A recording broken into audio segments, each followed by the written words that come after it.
Families from across our region who lost loved ones to the infected blood scandal are calling on the government to issue a more detailed and meaningful apology. 2,400 patients died after being infected with HIV and hepatitis C through contaminated blood products in the 1970s and 80s. In 2015, then Prime Minister David Cameron did issue an apology, and now an inquiry is due to come to an end next month. Survivors say they still want a public and honest account of how such a scandal could happen in the first place, as Rebecca Howarth reports.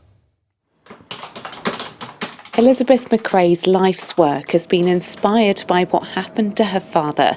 Peter was infected with HIV through blood products he was given by the NHS to treat his haemophilia, a condition that affects the blood's ability to clot.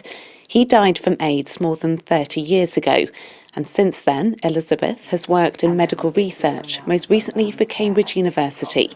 She told me about her regret at not seeing her father just before he died. I didn't go back and see him again, because also he didn't recognise us that day, so I didn't want to go back and see him. It's not easy, is it?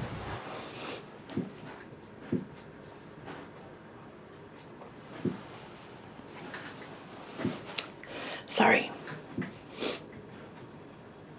Feel guilty about that.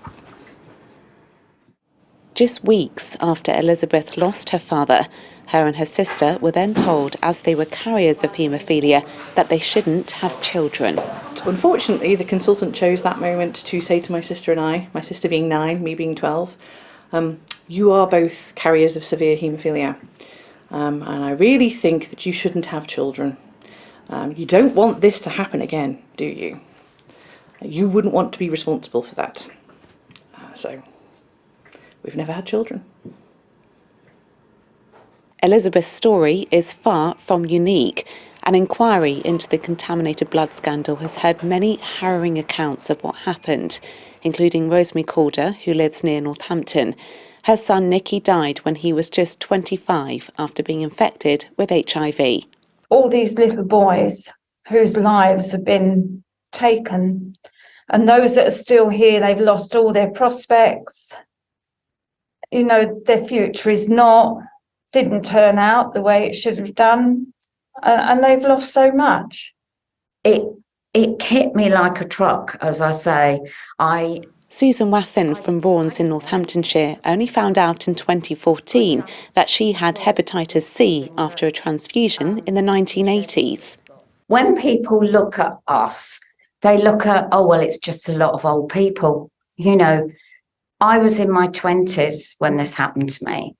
And I would like people who perhaps are in their 20s to think that this has affected all of my life. Families are now calling for a full and detailed apology from the government about what happened.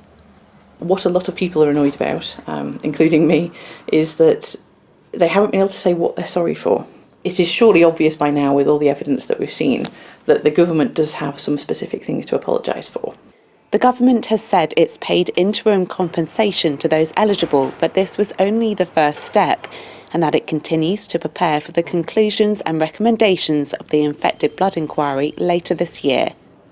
Families are looking forward to the findings being made public, in the hope that nothing like this can ever happen again.